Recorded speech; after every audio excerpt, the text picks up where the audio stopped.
tan fluidos que todo se entremezcla, ¿no? Pero sobre todo voy a hablar del problema de la verdad en algoritmos como sistemas como ChatGPT. Fue de lo que más llamó la atención cuando se hizo público este sistema, es que muchas veces respondía cosas bueno, que costaba muy poco darse cuenta de que no era verdad lo que estaba diciendo. Por ejemplo, una cosa que hacía muy mal ChatGPT, no sé si en la versión 4 habrá mejorado, es citar bibliografía. O sea, cuando le pedías bibliografía, referencias bibliográficas sobre algún tema, directamente se las inventaba. O sea, citaba o bien obras de autores que existían, pero que no habían escrito esas obras, o bien se inventaba incluso los autores, ¿no? Y esto pues se repetía en muchos otros casos. Lo de las citas bibliográficas era, por ejemplo, yo alguna vez, pues por esta inmodestia que solemos tener los académicos, pues le dije que citara algunas de mis obras, ¿no? Se las inventó todas, ¿no? En fin, bueno, pues de ese tipo de cosas voy a hablar, ¿no? Bueno, de comparar sobre todo el modo de cómo funciona, entre comillas, la mente de un sistema de inteligencia artificial de este tipo, cómo piensan, compararlo con el modo como pensamos los humanos, ¿no? Para ver cuáles son las diferencias importantes, ¿no? Bueno, este año en el que estamos es, yo lo llamo el año en el que pudimos por fin enamorarnos de una inteligencia artificial. Tomás había mencionado la película Her, ¿no? Pues este año por lo menos, bueno, también tiene voz, creo, pero bueno, pues es la primera vez que aparece realmente un sistema de inteligencia artificial cuyas respuestas son lo suficientemente convincentemente humanas como para que alguien pueda sentirse atraído emocionalmente por quien le está hablando o escribiendo, ¿no? No sé si llegará a enamorarse, pero entre todos los millones de personas que han estado interactuando con ChatGPT, seguro que alguno o alguna ha picado, ¿no? Y ya ha entrado el gusanillo del amor, ¿no? Pero en fin, para empezar con esto, pues yo creo que lo que se me ocurrió hacer naturalmente es decir, bueno, pues contárselo a él. Digo, mira, voy a ir a un curso sobre inteligencia artificial a hablar sobre ti. Cuéntame cosas interesantes sobre ti, a ver qué es lo que podría... Y bueno, y aquí pues me dio unos cuantos datos, ¿no? Aquí tienes 5 hechos sorprendentes sobre mí para comenzar tu conferencia. Tamaño y capacidad. Estoy basado en un sistema que está basado en 175.000 millones de parámetros. Está mal. Esto significa que soy extremadamente grande y tengo una gran capacidad para comprender y generar texto en una amplia variedad de temas. Aprendizaje basado en datos. Bueno, esto significa que mi capacidad para generar respuestas y sugerencias se basa en patrones y tendencias extraídos de una gran cantidad de texto disponible en línea. Soy multilingüe, puedo hacerlo en varios idiomas. Tengo aplicaciones diversas, no solo de texto, sino también de otras cosas, ¿no? Y luego cuestiones relacionadas con la ética, y es que, bueno, que yo solo soy un modelo de lenguaje, no tengo conocimiento y conciencia propia, ¿no? Y hay que tener en cuenta pues, el uso responsable, como se ha hablado en la charla anterior, ¿no? O sea, que él por lo menos tiene claro que hay que ser responsable, ¿no? Use ese ChatGPT con responsabilidad. Y digo, bueno, pero esto es un rollo. Dime algo que tenga chicha, más interesante, ¿no? Cuento esto, se me van a aburrir en la charla. Pero bueno, aquí tienes 5 hechos realmente sorprendentes, chocantes y antiintuitivos sobre mí. Tengo creatividad generativa. Aunque no tengo conciencia propia ni emociones, puedo generar textos creativos como poesía, historias ficticias y canciones, aunque no experimento la creatividad como lo haría un ser humano, cosa que no sé cómo lo sabe, porque él no sabe cómo la experimentamos los humanos, a lo mejor la experimentamos igual que él. Quiero decir, desde su punto de vista, ¿cómo sabe que no? O que sí. El efecto caja de Pandora. Bueno, tengo el potencial de generar respuestas incorrectas, que es de lo que vamos a hablar, ¿no? Y contenido sesgado. Reflejo los datos con los que fui entrenado, así que cuidadito con lo que digo. Inexistencia de experiencias personales. Yo no tengo experiencias personales. Todo mi conocimiento se basa en análisis de texto y extrapolación de patrones a partir de ahí. Dependo de la entrada humana, de los datos que se me dan. Aprendizaje continuo y en evolución. Pues a medida que se me entrena y se me expone a más datos y conocimiento, pues voy mejorando mi capacidad, ¿no? Y estos hechos sorprendentes pueden ayudar a destacar algunos aspectos fascinantes y singulares sobre mí. Recuerda contextualizarlos adecuadamente en tu presentación. ¿Cómo sé yo si es adecuadamente? En fin, bueno. A mí alguna vez me enerva un poquito por lo educado que es. Yo querría que le diera un poco más de vidillas. Entonces voy a preguntar alguna cosa un poco más chocante todavía. ¿De cuáles son las preguntas más extrañas que te han hecho hasta ahora? Bueno, pues me pongo un ejemplo. ¿Puedes ayudarme? Bueno, 5 ejemplos. ¿Puedes ayudarme a describir un poema romántico para una ardilla? No está mal. ¿Cuál es el sentido de la vida según las películas de Disney? Si pudiera, bueno, aquí las tenéis, ¿no? El caso es que se lo volví a preguntar. Digo, a ver si en la segunda vez me responde lo mismo. Y no me respondió lo mismo. En vez de 5 me dijo 10. Se conoce que pensó que no habían sido suficientes las que me había dado y me dijo más. Y no todas coinciden, ¿no? Vamos, no es que esto contradiga lo que ha dicho antes, ¿no? Pero es curioso que preguntándole 2 veces la misma cosa, pues no responda lo mismo. Pero en fin, esto no es un problema. Pero ya pasé a preguntar un hecho, o sea, algo más sobre hechos objetivos contrastables, ¿no? Como, ¿cuántos reyes de España hubo entre Felipe V y Alfonso XIII? Y me contestó inmediatamente, hubo 5 reyes de España, aquí están todos. Fernando VI, Carlos III, Carlos IV, Fernando VII e Isabel II. No, hombre, sí. ¡Ay! Se me ha ido.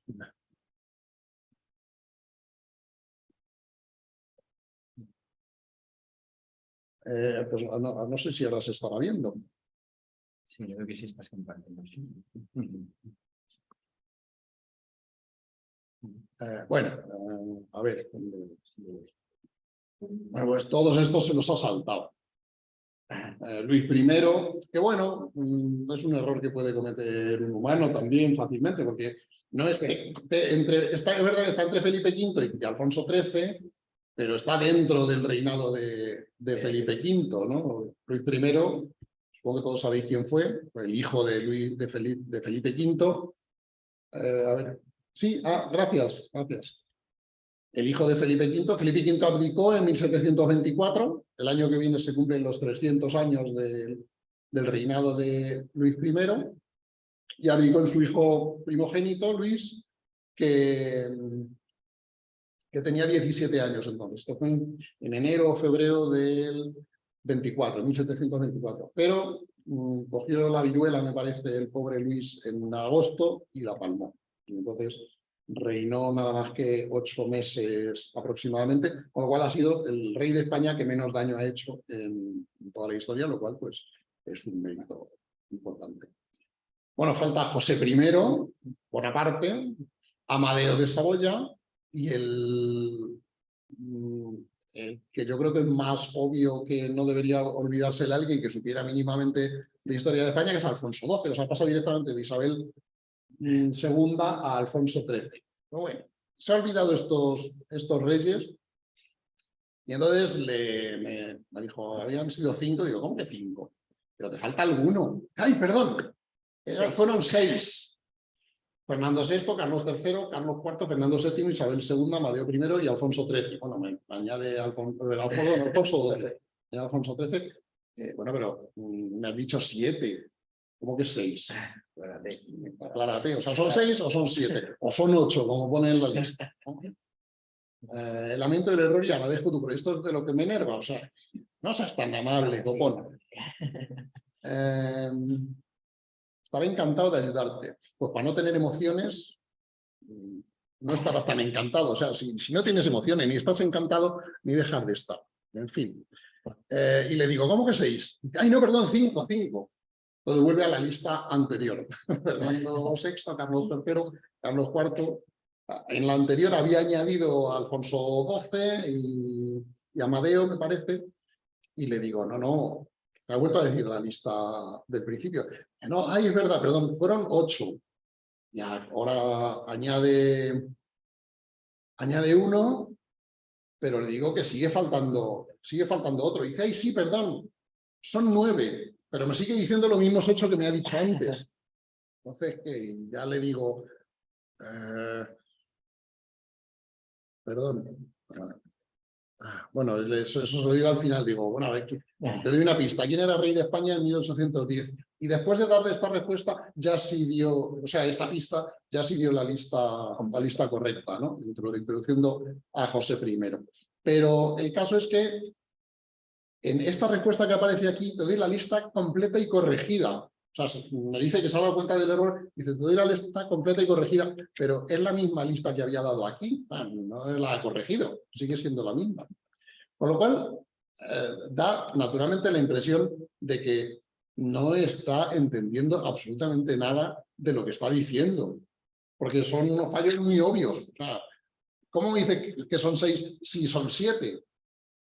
¿Por qué cambias a una lista que ya me has dado antes y te había dicho que estaba mal? O sea, en realidad no entiende lo que está haciendo. Así que la cuestión es, bueno, pues cómo piensa, entre comillas, una inteligencia artificial, ¿no? Claro, las inteligencias artificiales son algoritmos. Y aquí ya empezamos con un problema, porque un algoritmo siempre está bien. Un típico algoritmo es el algoritmo de la división. O sea, las reglas de dividir, la regla que nos enseñaron en el colegio para coger 2 números y dividir uno por otro, es un algoritmo. Es decir, es un procedimiento que te dice, tienes que seguir estos pasos exactamente y llegas a este resultado. Si aplicamos los pasos sin ningún error, llegamos inevitablemente al resultado correcto. Por lo tanto, un algoritmo siempre dice la verdad. Entonces, ¿cómo puede una inteligencia artificial mentir si está hecha de algoritmos y los algoritmos, salvo que haya algún error mecánico? Pero si funcionan, si el ordenador funciona siguiendo el algoritmo, todos los pasos que da son correctos, ¿no? Pues hay una explicación muy sencilla. Primero, un algoritmo es en realidad una fórmula matemática. Es una regla de inferencia que nos dice, tomamos unos números y los convertimos en otros. Y eso es en lo que consiste un algoritmo. Dados estos números, ¿cuáles son los que se generan? Dadas estas premisas, ¿cuál es la conclusión? El input, el output, ¿no? Esto hay que descomponerlo, para convertirlo en un algoritmo de verdad, hay que descomponerlo en pasos tan simples que sea posible implementarlos en un sistema mecánico. O sea, que pueda haber una máquina, no necesariamente electrónica, las primeras calculadoras eran mecánicas, no eran electrónicas, naturalmente. Pascal diseñó una en el siglo XVII. Bueno, y esto es lo que llamamos procesamiento mecánico de la información, ¿no? Y un programa informático no es más que un conjunto de algoritmos que pueden ser ejecutados por un procesador, ¿no? Y salvo error mecánico, como digo, un algoritmo siempre funciona bien, es decir, siempre hace las inferencias que tiene que hacer, siempre nos lleva, si le damos unos números de entrada, siempre nos lleva a los números de salida, que son los que el algoritmo dice que tienen que ser. ¿Cuál es la causa de que, entre comillas, funcione mal? Pues que nos equivocamos de algoritmo, nosotros. Por ejemplo, que nos dicen, divide estos números y en vez de aplicar el algoritmo de la división, aplicamos el de la multiplicación. O al revés, nos dicen, multiplica estos números y en vez de aplicar el algoritmo de la multiplicación, aplicamos el de la división. O sea, si yo os doy 2 números, digo multiplicadlos y lo que hacéis es dividirlos, ¿habéis aplicado el algoritmo mal? No, habéis aplicado el algoritmo bien, pero habéis aplicado un mal algoritmo. No habéis aplicado el algoritmo que tenía que ser. Así que este es el motivo por el que un procesamiento mecánico de la información se puede equivocar, porque no aplica el algoritmo que tendría que aplicar. Yo creo que es una idea bastante clara. Así que el problema básico de la inteligencia artificial es diseñar el programa adecuado a cada caso. Pues digamos que la inteligencia artificial consiste en esto, averiguar qué algoritmo tenemos que utilizar en cada situación. O sea, diseñar los algoritmos adecuados. Tradicionalmente, hasta hace pocos años, pues esto se entendía como que había unos señores o señoras allí inventándose el algoritmo, y dictando, bueno, primero metiéndolo en tarjetas perforadas para meterlo en un ordenador, ahora pues clicando código para que lo haga un ordenador de los actuales, ¿no? Con procesadores como los que tenemos siempre, ¿no? Ahora. Hasta que se descubrió que bueno, no necesariamente tenía que haber un humano imaginándose el algoritmo, sino que también podíamos crear algoritmos que creasen algoritmos. Y entonces es una programación automática, por así decirlo. Resumiendo, un programa informático no es más que un conjunto de patrones, ¿no? La cuestión es, en el caso o el problema para el que deseemos tener un algoritmo adecuado, la cuestión es saber cómo averiguar el algoritmo adecuado. O sea, este es el gran problema. Cómo saber qué pasos, qué reglas, y las reglas son siempre coger estos números y transformarlos en estos. Eso es, todos los algoritmos consisten en ese tipo de cosas. Entonces podemos nosotros intentar averiguar qué patrones son los que necesitamos o podemos diseñar un sistema mecánico que por aprendizaje automático encuentre por sí mismos los patrones que sean apropiados. Y estos son dos tipos de patrones. Los patrones que existen en el conjunto de información al que vamos a aplicar el algoritmo y los patrones que existen en las reglas que queremos que el algoritmo aplique a estos datos para encontrar las respuestas. O sea, el número 1, digamos, son las premisas y el 2 son las reglas de inferencia que a partir de esas premisas nos van a llevar a la conclusión. Queremos que averigüe las dos cosas. O sea, qué información hay en los datos y qué información tenemos que darle para que con esos datos encuentre la solución correcta. Y aquí entramos ya en Machine Learning, ¿no? Machine. Esto seguro que lo habéis visto, ¿no? Pero es que es un chiste tan malo y tan tonto que no me resistía a la tentación de ponerlo. Aquí está Machine, un disco, pero aquí está viendo la Wikipedia. Entonces es Machine Learning. Y ahora en vez de la Wikipedia está leyendo un libro sobre Machine Learning. Entonces es Machine Learning, Machine Learning. Y ahora tenemos ya un sistema de aprendizaje automático que está aprendiendo cómo Machine aprende Machine Learning. O sea, Machine Learning, Machine Learning, Machine Learning. Y el Machine Learning viene a ser esto. O sea, consiste en diseñar sistemas que vayan haciendo un bucle continuo. No sé si recuerdan un libro que estuvo muy de moda hace 40 años, el de Gödel, Escher-Bach, de Hofstadter, me parece que era Douglas Hofstadter. Y venía a decir eso, la información consiste en saber manejar bucles. Perdón, la inteligencia consiste en saber manejar bucles y saber manejarse en bucles, y ella misma no es más que un conjunto de bucles. Y bucles es esto, pues encontrar patrones que podamos aplicar a esos mismos patrones para generar nuevos patrones y así sucesivamente. Así que esto es el Machine Learning. El modo más eficaz que hemos encontrado de diseñar sistemas que puedan aprender de manera mecánica por sí mismos, de manera automática, sin necesidad de que nosotros se nos ocurra cuál es las reglas que tienen que seguir, sino que él mismo descubra las reglas, son las redes neuronales, ¿no? Que es un sistema, bueno, ya se ha explicado aquí en alguna charla más, un sistema que puede ir modificándose a sí mismo a medida que aprende nuevos datos, ¿no? Y lo que pasa es que las redes neuronales se llaman así porque están basadas analógicamente en cómo funcionan las neuronas de verdad, o sea, las de los sistemas nerviosos de los animales, como nosotros, ¿no? ¿Y cómo funcionan las neuronas de verdad? Bueno, pues estos son neuronas, ¿no? Las neuronas son unas células muy peculiares que tienen muchas ramas, que son las dendritas, y una de ellas muy larga, además, que termina en otras muchas ramas, que es el axón, y a su vez el axón de una neurona se conecta con las dendritas de otras. Las conexiones entre un axón, entre los las puntas de un axón y las dendritas de otra neurona, es lo que se llama sinapsis, ¿no? Las sinapsis son las uniones entre una neurona y otra. Cada neurona puede tener miles e incluso decenas de miles de dendritas, y entonces puede estar conectada con decenas de miles de otras neuronas, ¿no? De tal manera que en el cerebro, que hay unos 100.000 millones de neuronas, pues hay billones de los españoles, no de los americanos o de los ingleses.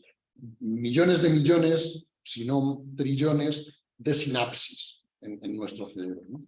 Bueno, ¿y cómo funciona una neurona? Porque esto es un asunto que al hablar de las redes neuronales a veces se pasa por alto. O sea, una neurona lo único que hace, solo puede hacer dos cosas, que es estar encendida o estar apagada, estar excitada o estar en reposo. Excitada quiere decir que tiene un potencial eléctrico más elevado que el que tiene en reposo, ¿no? Y no tiene situaciones intermedias, es o está excitada del todo o está en reposo del todo. Se excita o se deja de excitar en función de cuántos iones, o sea, moléculas cargadas eléctricamente, recibe o da a las neuronas que le rodean a través de las sinapsis, de estos miles de sinapsis que la conectan cada uno. ¿Y cómo funciona esto? Bueno, pues funciona de la manera siguiente. Cada sinapsis tiene un peso, metafóricamente. Quiere decir, la intensidad, o sea, cada sinapsis afecta al apagado o encendido de una neurona con una determinada intensidad que no tiene por qué coincidir con las de las demás sinapsis y que además puede ser negativa o positiva. Una sinapsis positiva quiere decir que si... O sea, yo soy una neurona y estoy conectado aquí a otra por una sinapsis. Esta es mi dendrita que está conectada a otra neurona. Si la conexión es positiva, quiere decir que si la otra neurona se excita, esto hace que sea más probable que yo me excite. Si la conexión es negativa, quiere decir que si la otra neurona se excita, esta sinapsis hace que sea menos probable que yo me excite. Es decir, el encendido de aquella neurona hace que yo tienda a apagarme. Y la cuestión es, yo estoy conectado a miles de sinapsis, de neuronas, a través de miles de sinapsis. Entonces, en función de qué está pasando con los miles de neuronas con los que estoy conectado, con las que estoy conectado, unas estarán encendidas, otras estarán apagadas. Teniendo en cuenta el peso de cada sinapsis, yo, como neurona, decido automáticamente, por pura química, si me apago o me enciendo. Entonces, en función de cuál sea el peso de cada una de mis sinapsis que me conectan con las demás y cómo estén de encendidas o apagadas las otras neuronas con las que me conecto, yo me apago o me enciendo. Y lo más asombroso que yo he descubierto en la vida y que seguramente nos va a dejar fríos cuando lo oigamos, pero a poco que lo pensemos es como para dejar de dormir y no pegar ojo, ¿no? Y es que eso es todo lo que hay. Todo lo que ocurre en nuestro cerebro es que unas neuronas se encienden o se apagan en función de con qué neuronas están conectadas y si esas neuronas están encendidas o apagadas. Y ya está, no hay más. Ahí se acaba todo. Cervantes, escribiendo el Quijote, consiste en que ciertas neuronas se encendieron o apagaron en determinado orden. Y ya está. Hitler decidiendo la solución final consiste en que el cerebro de Hitler se apagaron o encendieron determinadas neuronas. Y ya está, pues no hay más. Y apagarse y encenderse quiere decir que pasó más o menos iones de sodio o de potasio de unas neuronas a otras. Y ya está. Eso es todo lo que nuestra mente hace.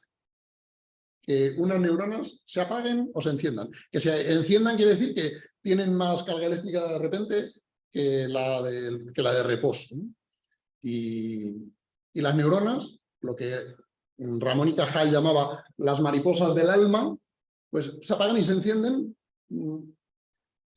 pasando ese chispa de unas a otras. Ya está, eso es todo, ¿no? Y lo curioso, toda la información que hay en nuestro cerebro está dada en los pesos de estas sinapsis. Porque los pesos de la sinapsis, la intensidad de cada sinapsis, es la que decide si una neurona se va a encender o se va a apagar en función de qué les pase a las neuronas con las que está conectadas. Así que tu yo, uno de mis últimos libros se llama En busca del yo, pues tu yo es, según esta visión, lo que se llama tu conectoma. Tu conectoma es la lista, si hiciéramos un listado de todas tus neuronas, todas sus sinapsis, todos sus pesos, pues eso. O sea, el programa informático. Un programa informático en un ordenador es una lista de unos y ceros. En nuestro cerebro no son unos y ceros, son cantidades continuas, que es el peso de las sinapsis. Lo que es 1 y 0 es si la neurona está apagada o está encendida, pero las sinapsis no son unos o ceros. Pueden tener valores positivos o negativos y además más altos o más bajos.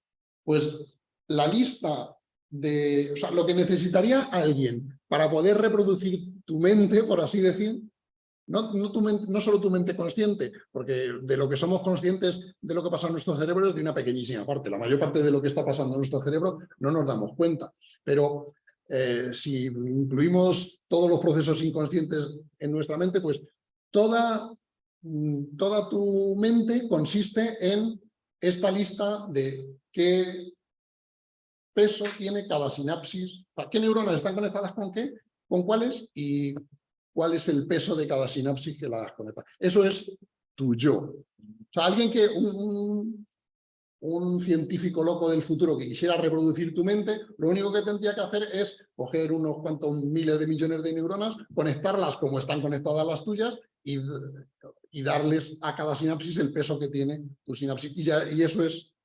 Y habría que crear un cerebro que piensa exactamente igual que tú. Porque no hay más. Cervantes con el Quijote, pues era eso.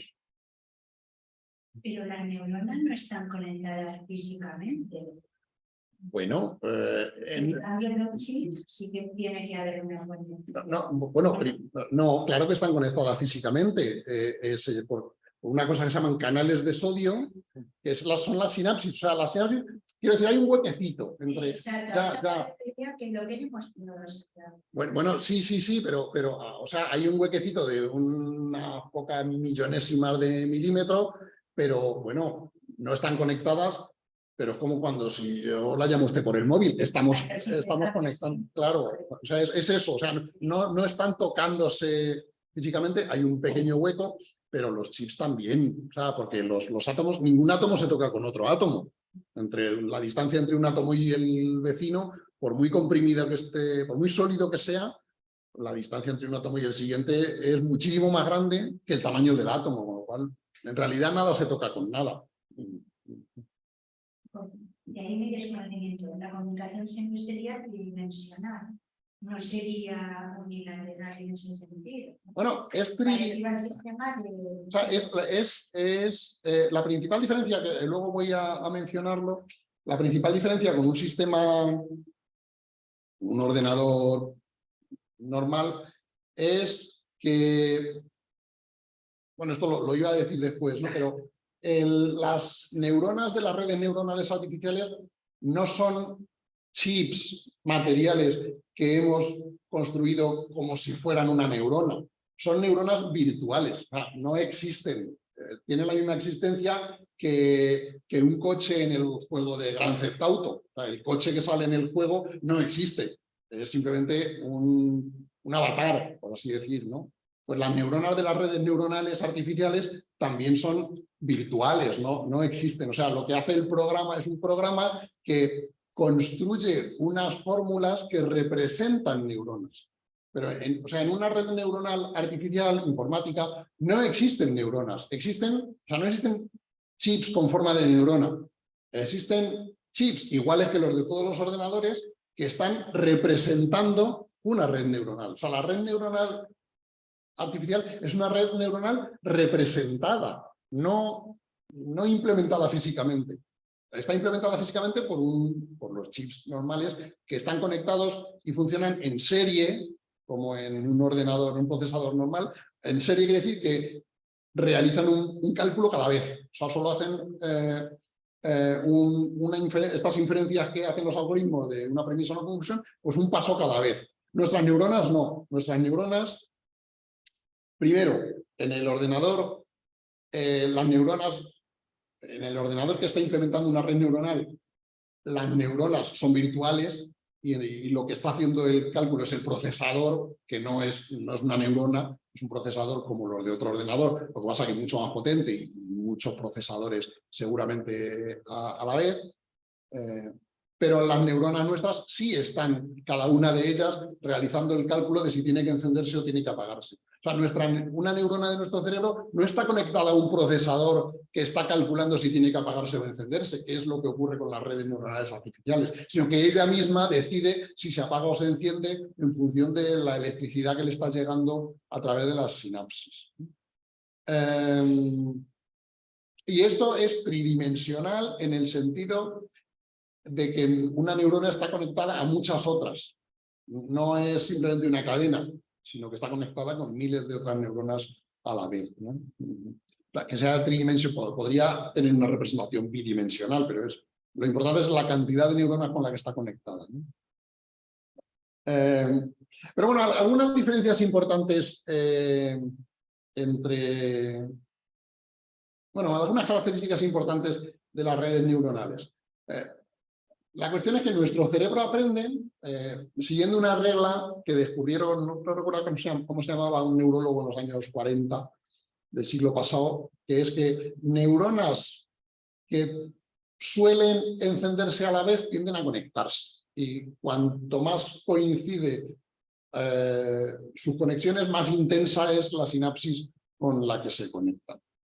O sea, ¿cómo averigua una neurona con qué otras neuronas tiene que desarrollar una sinapsis más fuerte o más débil? Bueno, primero, cuando el cerebro crece, cuando está en el útero de la madre, el niño, y en los primeros años de vida, las neuronas empiezan a generar dendritas como locas y se conectan con miles y miles de otras neuronas. A medida que vamos madurando, lo que hacen la mayoría de esas sinapsis es, entre comillas, morir. O sea, esas sinapsis que no se suelen utilizar se terminan fundiendo, por así decir, y desaparecen.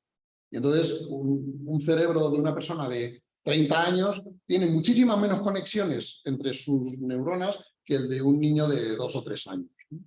Al principio se crean muchísimas sinapsis y el aprendizaje lo que va haciendo es eliminar sinapsis, más que crear sinapsis nuevas. El aprendizaje no consiste tanto en crear sinapsis como en graduar la intensidad de cada vínculo, de cada sinapsis. El aprendizaje consiste en ir modificando el conectoma, en ir haciendo que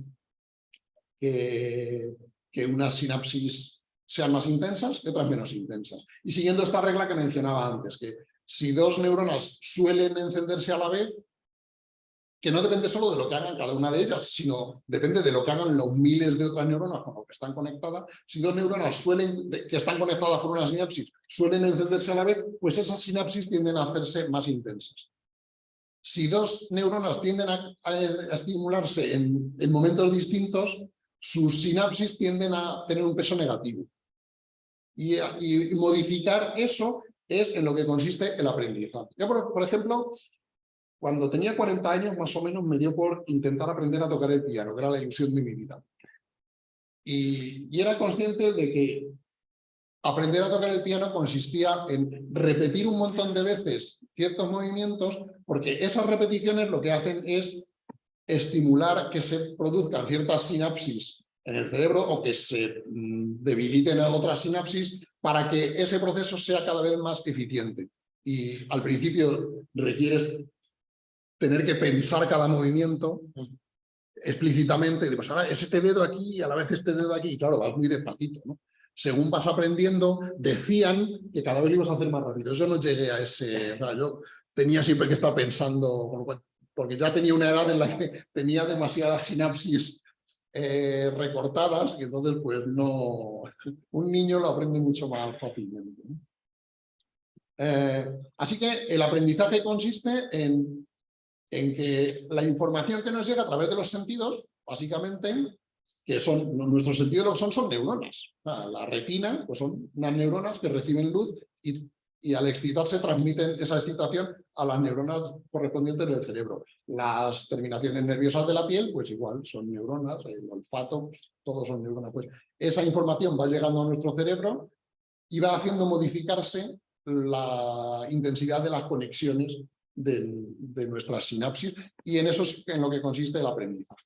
¿Cómo aprende una red neuronal artificial? Pues hay, por ejemplo, un programa para jugar al ajedrez no necesita sentidos, no necesita algo que le transmita información del interior, desde el exterior, porque puede aprender jugando contra sí mismo. Es decir, él va inventándose partidas, las juega según las reglas del ajedrez, sus neuronas van probando, van decidiendo jugadas nuevas, y el programa tiene una regla que le dice: si esta regla que has seguido te ha hecho ganar,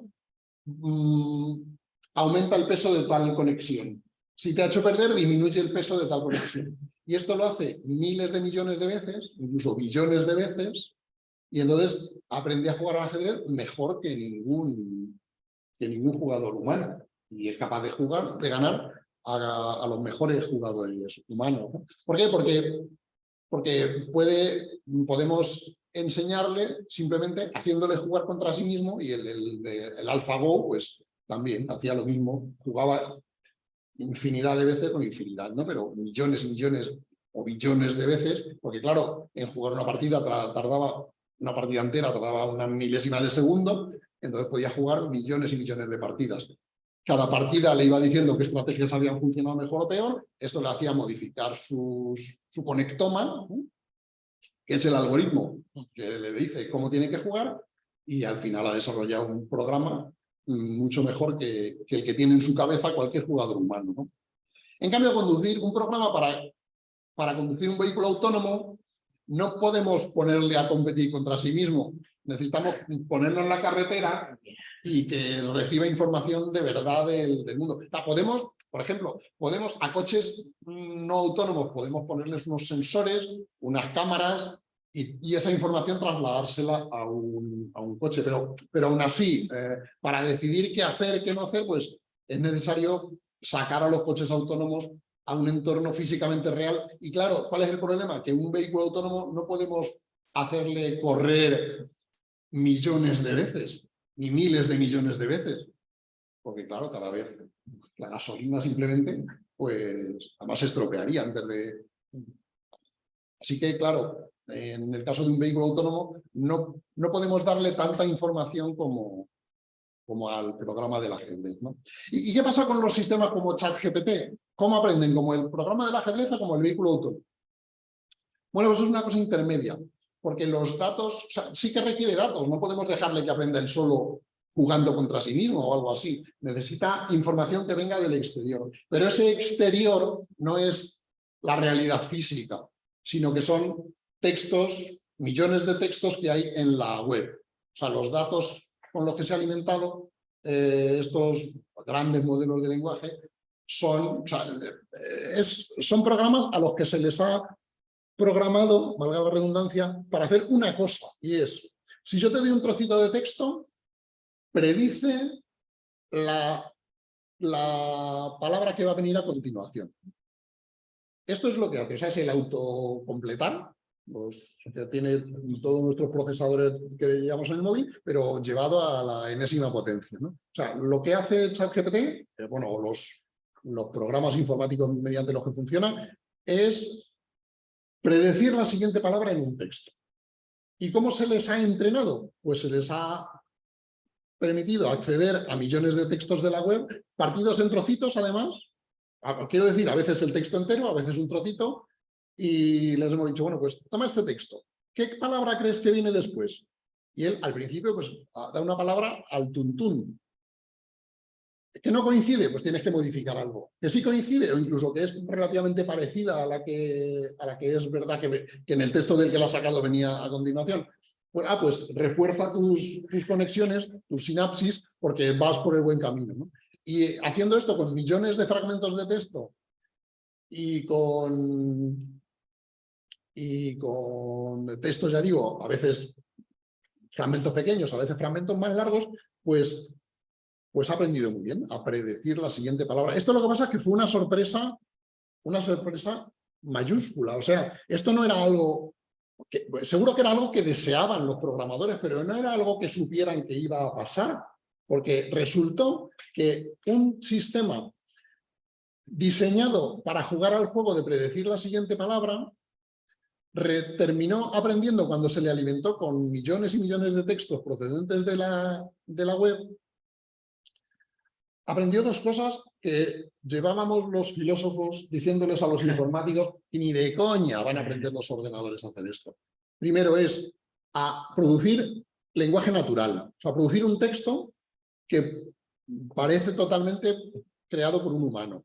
O sea, el problema de los programas informáticos que intentaban imitar el lenguaje humano en la vieja inteligencia artificial, es decir, la inteligencia artificial que consistía en programas que diseñaba un programador humano.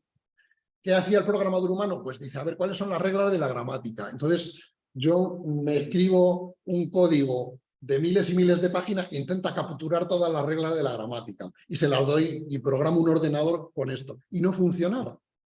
No funcionaba. Había incluso, recuerdo, un programa que se llamaba Chinsky, por Chomsky, Chomsky es el lingüista que se inventó la gramática generativa, que más o menos es, bueno, ya está un poco superada, pero fue una revolución en los años 50, 60 del siglo pasado, que intentaba representar cómo funciona nuestra mente al crear una frase. Cuando yo digo, por ejemplo, esta mesa es de madera, ¿cómo está funcionando mi mente? Primero, para producir una estructura sintáctica que diga cuál tiene que ser el sujeto, cuál el predicado, etcétera, etcétera, y luego con qué palabras rellenar esa estructura para que tenga sentido, ¿no? Pues los programadores que intentaban crear programas que pudieran hablar, con los que se pudiera hablar, intentaban algo así como coger el libro de estructuras sintácticas de Chomsky y decir, vamos a convertir esto en un programa informático para podérselo enseñar a un ordenador, y no funcionaba. Es decir, el ordenador fabricaba frases que sí, que tenían sentido, pero era facilísimo darse cuenta de que muchas veces fallaba y producía frases o gramaticalmente incorrectas o gramaticalmente correctas, pero sin sentido. Por ejemplo, nosotros, si yo digo, por ejemplo, es un ejemplo parecido al que pone Chomsky, esta columna a esta columna le gusta mucho la Quinta Sinfonía de Mahler.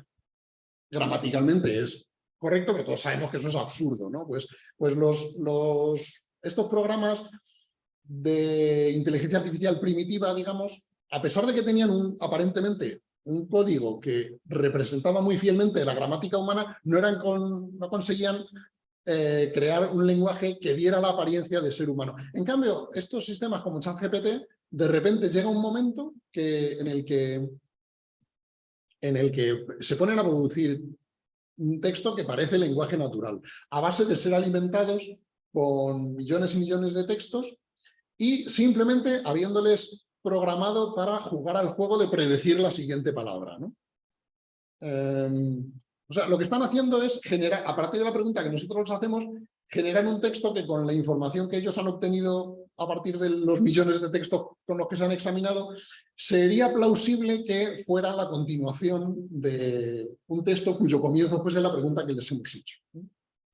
Y luego un montón de información enciclopédica, o sea, no solo información acerca de cómo distinguir una frase correcta de una frase gramaticalmente incorrecta, sino cómo distinguir una frase que puede decir algo verdadero de una frase que puede decir algo falso. Es decir, cuando le preguntamos algo a ChatGPT, como los reyes de España, pues él no solo ha aprendido a hacer frases en las que aparecen reyes, sino a darnos la lista correcta de los reyes, ¿no? Entonces, la información lingüística es que el lenguaje que suene a castellano, y la información enciclopédica es que los datos sean suficientemente verdaderos, ¿no?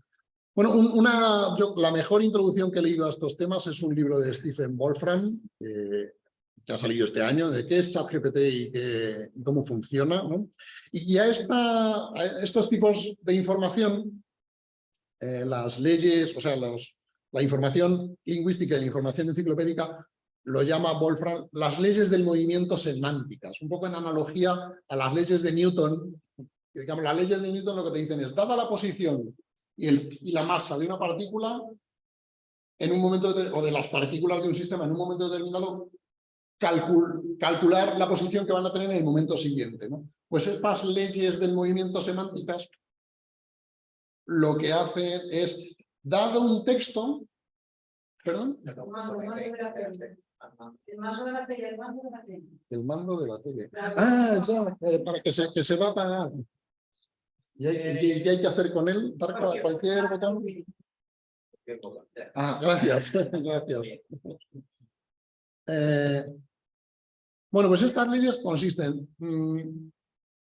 dado un texto, ¿cuál es la probabilidad de cada siguiente palabra? O sea, si en castellano hay, digamos, 50.000 palabras distintas, lo que está calculando ChatGPT es, si me das un texto, ¿cuál es la probabilidad de que la siguiente palabra de ese texto, la que va después de la última que me has dado, cuál es la probabilidad? Entonces, pues lo que está calculando ChatGPT es, si hay 50.000 palabras en castellano, pues una lista de 50.000 probabilidades. ¿Cuál es la probabilidad de que la siguiente palabra sea de? ¿Cuál es la probabilidad de que la siguiente palabra sea César? ¿Cuál es la probabilidad de que la siguiente palabra sea Gamusino o lo que sea, ¿no? Pues así, es que es un cálculo, o sea, tiene que calcular un montón de cosas, porque tiene que asignar una probabilidad a cada palabra del castellano en cada una de sus formas. No es lo mismo amaste que amarás, etcétera, ¿no? Y luego, aquí está el truco, que esto lo cuenta muy bien Wolfram y que te deja también, no tan flipado como lo de que todo lo que pasa en nuestro cerebro es que una neurona se encienda o se apague, pero resulta que, claro, el sistema calcula la probabilidad que tiene cada palabra de ser la siguiente. O sea, le doy un texto de 100 palabras que en realidad... O sea, he cogido un texto de 5.000 palabras y selecciono las primeras 100. Le digo, dime cuál va a ser la siguiente, la número 101. Esto le hace tener un texto de 101 palabras y calcular cuál va a ser la 102. Pues él me calcula primero la probabilidad de cada una de las 50.000 palabras de castellano para ser la siguiente, la número 101 de ese texto. Y luego necesita una regla para elegir de esas 50.000 palabras cuál es la siguiente. Claro, lo lógico sería decirle la regla, elige la más alta, elige la palabra que tenga la probabilidad más alta. Y de hecho esto es como funciona mejor el programa para jugar al juego de predecir el texto. O sea, si le metemos la regla que dice, elige siempre la palabra que te ha dado la probabilidad más alta, pues predice los textos muy bien. Si damos un trocito de texto, va a predecir bastante bien cuál es la siguiente palabra. Pero si le decimos, bueno, de vez en cuando no elijas la palabra más probable, sino elige una de las palabras siguientes que vienen debajo de la lista. Claro, cuanto más abajo, menos probable que la elija, pero no elija la más probable, elige una de las poco probables, de las muy probables, pero no la más probable, ¿no? Y a esto se le llama temperatura. O sea, cuanto más caliente está, es cuanto más improbables son las palabras que elige, ¿no? Cuanto más se arriesga, por así decirlo, ¿no? Pues resulta que por puro, o sea, nadie sabe por qué, pero... Perdón. Bueno, aquí. Nadie sabe por qué, pero resulta que una cosa es que ChatGPT prediga muy bien la siguiente palabra del texto que le hemos dado, y otra cosa es que la respuesta sea muy interesante. Y para lo que queremos ChatGPT en realidad no es para que nos prediga, para que nos reconstruya un texto que sabemos cómo va, sino para que nos dé respuestas a preguntas cuya respuesta no sabemos. O sea, que nos responde a preguntas cuya respuesta no sabemos.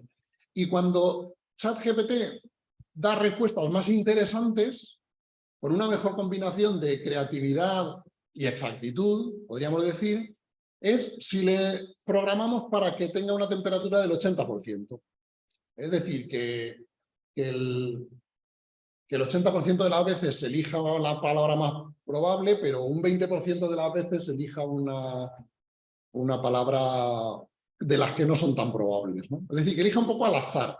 Le damos una cierta libertad, de comillas, de decidir aleatoriamente cuál va a ser la palabra siguiente. De entre las que son más probables, pero no la más probable de todas. Y entonces resulta que...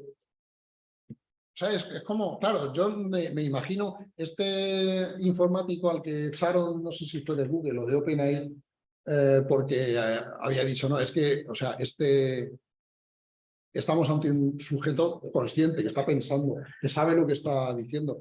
Y es que debió ser algo así, porque resulta que modificando la temperatura, el sistema pasa de ser un sistema que es como puramente mecánico, que es responder bien al juego de, mira, yo te doy este texto que ya sé cuál es y averigua cómo sigue. Pasa de ser una criatura estúpida pero con una memoria increíble para jugar a ese juego, a ser una criatura que nos da respuestas increíblemente humanas e interesantes. Y claro, pues parece que...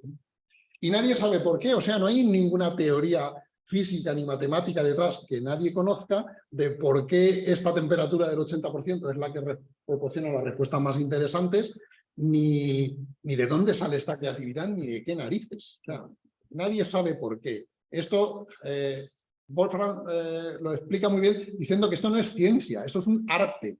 O sea, el escultor que sabe que tiene que presionar con tal fuerza el cincel para que... O sea, no tiene un cálculo que le haga, lo sabe por arte. Pues estos ingenieros en realidad están haciendo arte, no están haciendo ciencia, porque no saben, no entienden por qué está funcionando lo que están haciendo, ¿no? Así que esto tiene que ver mucho con la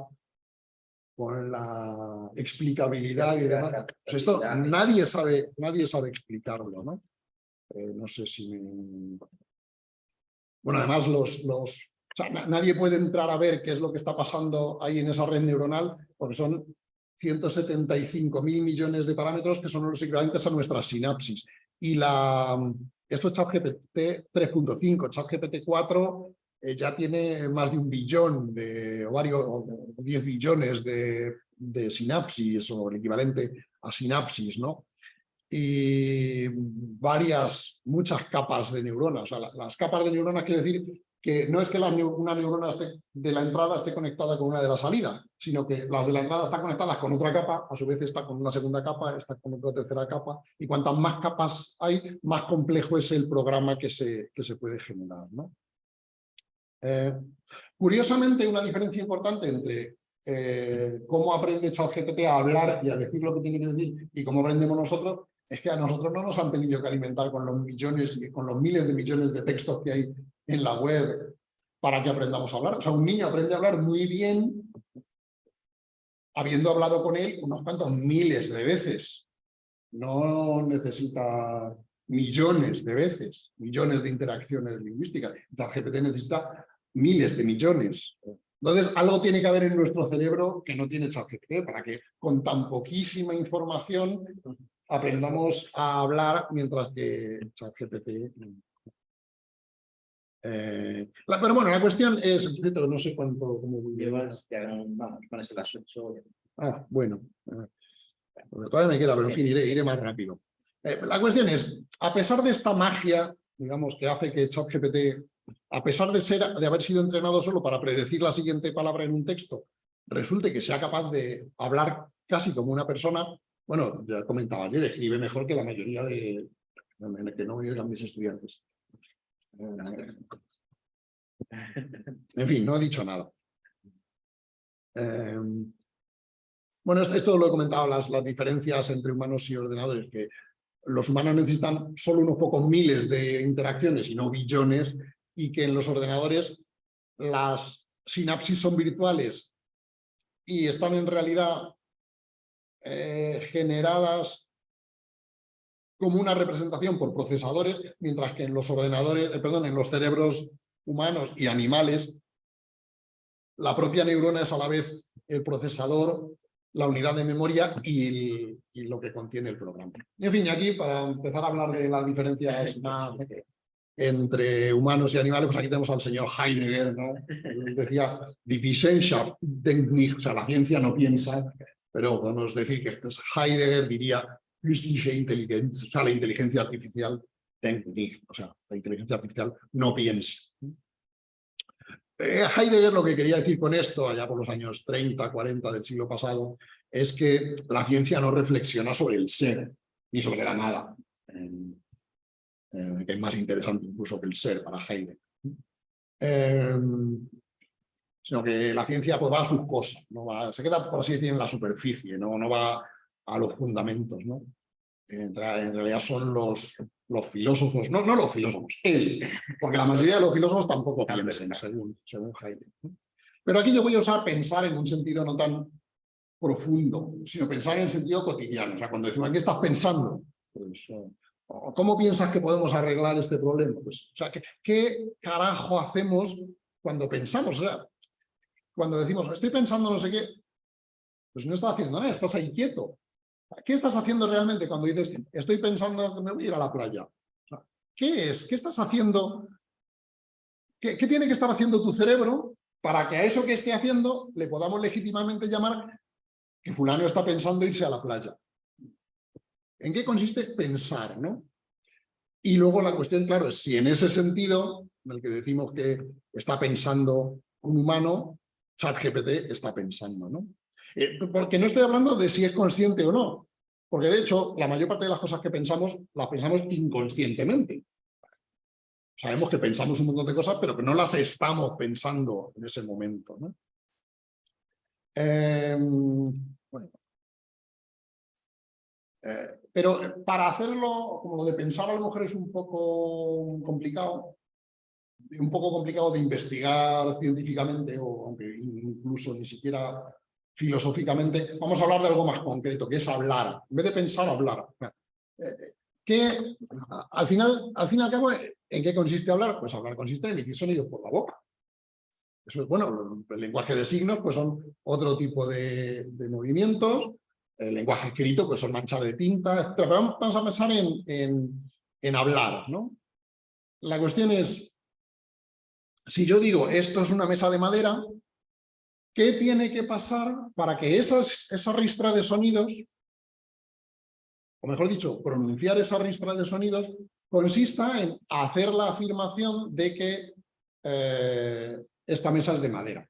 Pero, por ejemplo, si esos mismos sonidos los emite un loro, a ChatGPT se le ha llamado muchas veces es un loro estocástico, si esa ristra de sonidos la emite un loro, el loro está diciendo, o sea, si el loro dice esto es una mesa de madera, esto es una mesa de madera, ¿está afirmando el loro que esto es una mesa de madera? No, ni está afirmando, no, porque él no sabe lo que es afirmar, no afirma nada, ni niega nada, ni pregunta nada, porque no habla. O sea, emite sonidos que pueden ser más o menos parecidos a los sonidos que emite un humano, pero esos sonidos no son hablar, son simplemente sonidos. O sea, si yo hago corro, corro, corro, no estoy diciendo nada. Si el loro me oye y repite corro, corro, corro, no está diciendo nada. Si digo esto es una mesa de madera y el loro me oye y repite esto es una mesa de madera, lo que está haciendo el loro en el segundo caso es exactamente igual de no decir nada que cuando dice corro, corro, corro. Simplemente él repite una lista de sonidos que no la emite con una significación, con un significado. O sea, lo que hace que mi acto de pronunciar la frase esto es una mesa de madera sea una afirmación es la significación que yo le doy a ese acto, a esa actividad, y la significación que captan o pueden captar los oyentes. Claro, si los oyentes no entienden castellano, pues para ellos es lo mismo que corro, corro, corro. Pero si entienden castellano, pues saben lo que estoy diciendo. Y eso tiene algo que ver con el uso. Sobre todo tiene que ver con o sea, lo que hace que el lenguaje tenga significado no es las relaciones lógicas que existen entre los signos y el mundo, es el uso que se le hace, el uso que hacemos del significado. Y el padre de esta visión del significado, contraria a la teoría de que el significado consiste en las relaciones lógicas, el principal exponente de la teoría según la cual el significado consiste en las relaciones lógicas que existen entre los signos y las cosas, era un señor llamado Ludwig Wittgenstein, en un libro Tractatus Logico Philosophicus de 1918 por ahí. El principal exponente de la teoría según la cual esto no es un sinsentido, ¿no? El lenguaje no funciona así. El lenguaje en realidad funciona por el uso que hacemos del lenguaje. Es otro señor llamado Ludwig Wittgenstein, que es la segunda vida del primero, sobre todo en este libro, Investigaciones filosóficas, 1950. Un libro, creo que, bueno, no sé si terminado o no terminado, el caso que se publicó póstumamente, ¿no?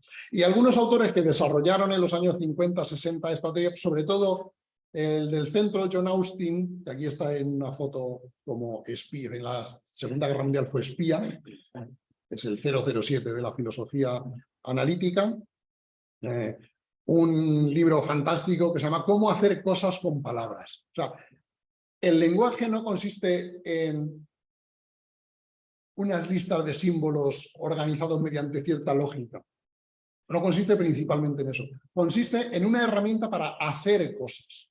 Hacer cosas como, por ejemplo, afirmar que esto es una mesa. Hacer cosas como decir, yo os declaro marido y mujer. Y entonces, lo que estoy haciendo al pronunciar esa frase, si estamos en las circunstancias apropiadas y yo tengo la autoridad apropiada, es casar a la pareja en cuestión, ¿no? O sea, el lenguaje consiste en hacer cosas moviendo la boca.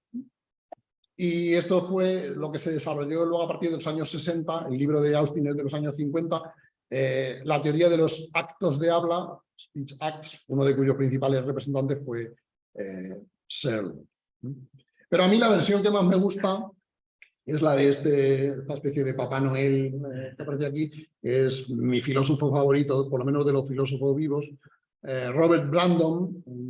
Tiene el libraco que tiene entre las manos, como veis ahí en la foto, pues es este, Making it explicit, haciéndolo explícito, que da una explicación bastante, desde mi punto de vista, perspicaz de en qué consiste eso de hablar, en qué consiste eso de... O sea, qué tiene que pasar para que unos ciertos sonidos o unas ciertas manchas de tinta en el papel consistan en algo así como hacer afirmaciones, ¿no? O hacer preguntas, o dar órdenes, etcétera, etcétera. Bueno, un pequeño resumen de esta perspectiva, pues la publiqué en este librito hace unos años, Sacando Consecuencias. Lo de Sacando Consecuencias, bueno, es porque esta concepción de Brandom se llama inferencialismo, y es que básicamente lo que hace que el lenguaje sea lenguaje es que es una herramienta que se usa para hacer inferencias. Que es algo que tiene que ver con lo que veíamos de los algoritmos, pasar de las premisas a la conclusión.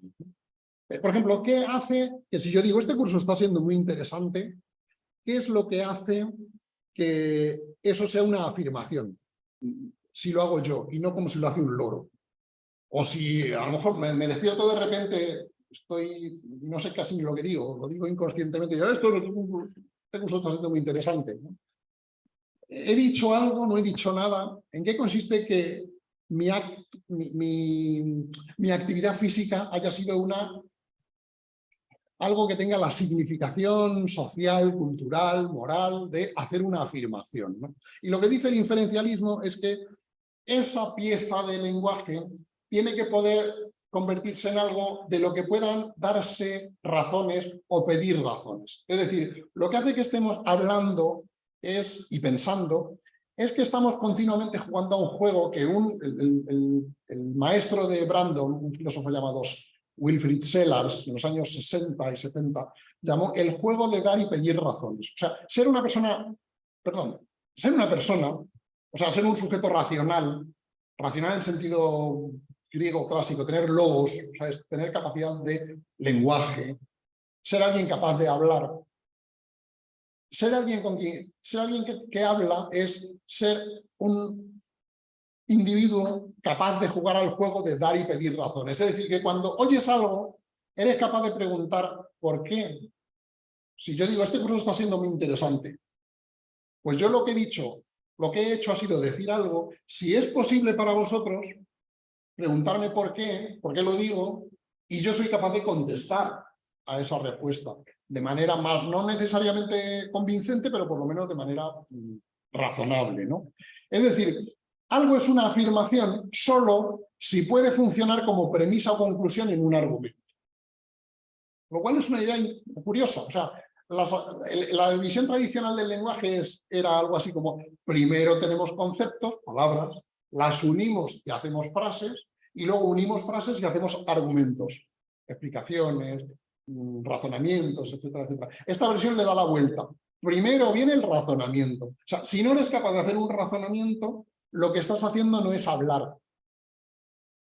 Empiezas a hablar cuando eres capaz de continuar ese razonamiento en un diálogo con otros que te están diciendo que por qué dices lo que dices o si eso es así o no es así, ¿no? Así que no es que haya que aprender a hablar para aprender a razonar, es que todo lo que estamos haciendo cuando estamos aprendiendo a hablar solo se convierte realmente en hablar cuando somos capaces de usar eso en un diálogo en el que puedan terminar convenciéndonos de que lo que decíamos no estaba bien dicho, que teníamos que haber dicho otra cosa, ¿no? O sea que no hay lenguaje sin diálogo, en realidad, por así decirlo, ¿no? Por ejemplo, yo digo, este curso está siendo muy interesante. Y alguien me dice, ¿tú cómo lo sabes? Bueno, mejor dicho, lo dice uno de vosotros, porque yo soy ¿qué voy a decir yo, no? Tú le dices a ella, este curso es... Y él no está muy convencido y te pregunta, ¿por qué? Y dices, hombre, está explicando muchas cosas que no sabíamos y nos está ayudando a comprender. Pero él dice, pero ¿no ves que están durmiendo la mitad? ¿Cómo va a ser interesante si están dormidos ya? Entonces, ¿qué tenemos aquí? Pues tenemos razones a favor, razones en contra. No quiere decir que unas nos vayan a convencer como un teorema matemático de manera necesaria, apodíctica, inevitable, etc. Quiere decir que somos capaces de jugar este juego de saber cuándo una razón es a favor, saber cuándo es en contra, saber cuándo son suficientes a favor para que sea ya una tontería afirmar lo contrario o no, pero por lo menos saber jugar a este juego, ¿no? Saber qué es una razón a favor y qué es una razón en contra, ¿no? Y esto es lo que hacemos al pensar. Y fijaos que aquí lo importante, lo que no tiene el loro, es la obligación, la responsabilidad. Nos hablaba Tomás de la responsabilidad. Es decir, quien dice, este curso está siendo muy interesante, lo que está haciendo al hacerlo y aquello en lo que hace, que es que emitir esos sonidos consista en la acción de afirmar algo, lo más importante de todo es que asume una responsabilidad. ¿Qué responsabilidad? La responsabilidad, valga la redundancia, de responder a quien le pregunta por eso. O sea, la responsabilidad de decir, de justificar por qué has dicho lo que has dicho. ¿Preguntabas algo?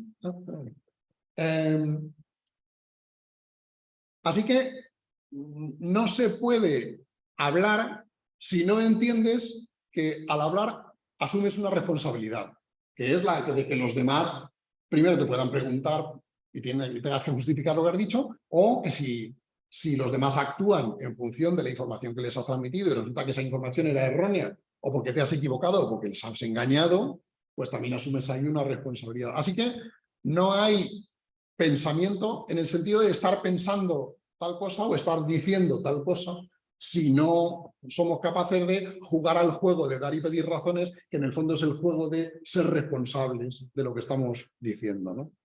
Esto es súper interesante para analizar, por ejemplo, lo que sucede en las redes sociales. Me parece que ahí se dicen cosas y que no hay... Exactamente, exactamente, claro. El Twitter lo que ha hecho es decir, ha cortado la cadena de responsabilidad. Tú dices lo que digas y nadie te... O sea, y aunque te pidan cuentas, nadie te obliga a darlas. Y efectivamente, pues es un problema. Voy a rebatir cosas. Muy bien, para eso estamos. Yo no lo veo. Sí, claro. Una emoción, viendo un sentido, una progresión. Explicar el proceso, de verdad, de toda la acción, hay una consecuencia positiva. Bueno, según Brandon, es responsabilidad en el sentido de que, o sea, si tú simplemente, por ejemplo, sales a la calle, ves una araña y das un chillido porque te has asustado, bueno, o sea, ahí, efectivamente, ahí no hay responsabilidad, pero si sales a la calle, ves una araña, chillas o no chillas, vuelves aquí y me dices, ten cuidado cuando salgas que hay una araña. Pues ahí sí tienes la responsabilidad primero de no mentirme. O sea, me has dicho que hay una araña porque no quieres que salga y a lo mejor no hay una araña, por ejemplo. Y luego simplemente adquieres la responsabilidad en el sentido de que una vez que dices algo, has asumido las reglas del juego del lenguaje. Eso sí, eso sí. No, por ejemplo, hacerlas, pero no necesariamente viene en sentido moral. Puede ser, por ejemplo, en el sentido de que a lo mejor yo no entiendo muy bien lo que quieres decir. ¿Cómo que hay una araña? O sea, en el caso de la araña, claro, ¿cómo no voy a saber lo que es una araña? Pero imagínate, por ejemplo, que habíamos estado hablando de las arañas, las lámparas del techo, ¿no? Y digo, ¿a qué te refieres? ¿Una araña un bicho o una araña una lámpara? Bueno, pues tienes la responsabilidad en el sentido de que si quieres que tu acto sea realmente eficaz y me transmita la información, pues aclararme lo que yo no haya entendido, ¿no? O te puedo preguntar, ¿pero has visto una? Y si me dices, no, es que creo que a lo mejor hay una araña. Si no la has visto, ¿por qué me lo dices? Quiero decir que yo te puedo preguntar cosas obligándote, entre comillas, a seguir jugando el juego. Si tú me dices, hay una araña y la conversación se acaba aquí, no admito más preguntas, pues es un poco raro. Ya. Bueno, pero es un sentido, por decirlo así, como un mínimo de responsabilidad. No te vayas a responsabilidad mínima moral, de pedir cuentas, es pedir razones, diferente a pedir cuentas, ¿no? Es decir, es un nivel... Sí, claro. Pero no obrar, es decir, si yo digo la mesa es roja y hay una afirmación y hay una responsabilidad hacia el mundo, si no es roja, a lo mejor hay una mentira, a lo mejor hay un engaño, pero el juego de la afirmación que estoy haciendo, hay una responsabilidad también del lenguaje, de la afirmación en relación también con los otros. Es en ese nivel, no nos vayamos a... Ya. Sí, No, pero es pensarlo. que es responsabilidad en un sentido, digamos, un poco más laxo que cuando hablamos de responsabilidad moral, ¿no? Digamos que la responsabilidad moral es un caso dentro de este concepto de responsabilidad más amplio, ¿no? Pero incluso a la hora de afirmarlo, Jesús lo está diciendo de una manera, tú ahora dices, no, yo lo rebato. Hay una responsabilidad en ese decir, ¿no? Ahora mismo, ¿no? Es decir,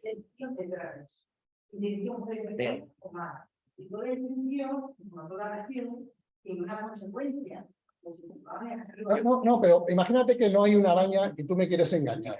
Y tú tienes la intención, sí, tu intención es engañarme. Pero al decirme tienes una araña, lo que estás haciendo es hacer un uso estratégico de un juego en el que hay una distribución de responsabilidades que tú no quieres cumplir. Claro, o sea, tú quieres que yo me crea que hay una araña cuando en realidad no la hay, pero lo haces utilizando las reglas del juego. O sea, tú haces un uso, entre comillas, torticero de las reglas del juego, lo que implica que por lo menos tienes que conocer cuáles son las reglas del juego para saber jugar a él.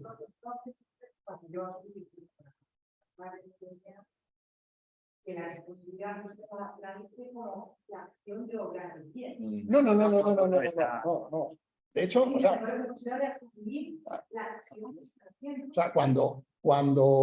de hecho, normalmente cuando utilizamos el concepto de responsabilidad es para echar las culpas. O sea, ¿quién ha sido el responsable de esta mala acción? O sea, responsabilidad no es tanto no coincide solo con la intención de hacer el bien, sino con una obligación que presuponemos de hacer el bien. Pero ¿qué quiere decir asumir? ¿Qué es lo que asumes? Sí, pero ¿qué responsabilidad? Esa es la cuestión. No, pero ¿cuál? O sea, la que tú has dado. Pero ¿qué responsabilidad asumes al decir que hay una araña ahí en la calle? Ya, pero será una responsabilidad. Es decir, te podremos exigir unas cosas, si es verdad, y te podemos exigir otras cosas. Lo que yo llamo responsabilidad es más bien, ¿qué es lo que te podemos exigir? Y lo importante es que algo se te puede exigir. Si decides jugar al juego del lenguaje, algo se te puede exigir. ¿Hay otra pregunta? No, claro. Sí, me preguntan, perdón, que no me he dado cuenta de lo del sonido, si el diálogo puede ser con uno mismo. Claro, puede haber diálogo con uno mismo, pero solo si uno ha aprendido a hablar con los demás. O sea, no puede uno, sin hablar con los demás, aprender a hablar él solo. El lenguaje es intrínsecamente social hasta que se aprende. Una vez que se ha aprendido, sí, igual que puedes escribirte cartas a ti mismo, por supuesto, pero para saber hablar hay que saber interactuar con los demás, ¿no? Bueno, claro, si no te quieres engañar. Ahí está el tema de la autenticidad y tal, o sea que... Bueno, en fin, por avanzar, que si no nos quedamos hasta mañana. O sea, en el caso de los humanos, ¿cuál es el elemento clave de este proceso? Pues son los conceptos. Los conceptos que hemos visto que según esta tradición antigua eran el principio. Con varios conceptos se formaba un enunciado y con varios enunciados un razonamiento. En realidad sí que son el principio en un sentido no temporal, sino en un sentido, digamos, fundamental. O sea, nosotros somos capaces de responder a las preguntas que nos hacen porque entendemos los conceptos con los cuales está construida esa pregunta. O sea, entendemos lo que significan las palabras que han usado al preguntarnos, ¿no? Un concepto, de hecho, lo podemos entender como una especie de encapsulamiento de un montón de reglas de inferencia. O sea, el significado de una palabra podemos interpretarlo como qué consecuencias se siguen cuando se usa esa palabra. O sea, qué diferencias hay. Si yo digo hay una araña en el patio, o digo hay una hormiga en el patio, ¿cuál es la diferencia entre las dos cosas? Pues que si digo que hay una araña, de ahí se deducirán unas consecuencias, y si digo que hay una hormiga, de ahí se deducirán otras consecuencias. Lo que espera ver una persona que se le ha dicho que hay una hormiga es una cosa, lo que espera ver, las percepciones que espera tener una persona con una araña, pues son otras, etcétera, etcétera. Bueno, pues el mapa de de las inferencias que podemos hacer sobre el mundo es lo que normalmente los filósofos pues, han llamado un mapa conceptual, un marco conceptual o un esquema conceptual. Entonces, los conceptos que tenemos son los que nos dicen qué estamos entendiendo cuando percibimos el mundo, ¿no? Por ejemplo, la palabra planeta no significaba lo mismo para Ptolomeo o para Copérnico.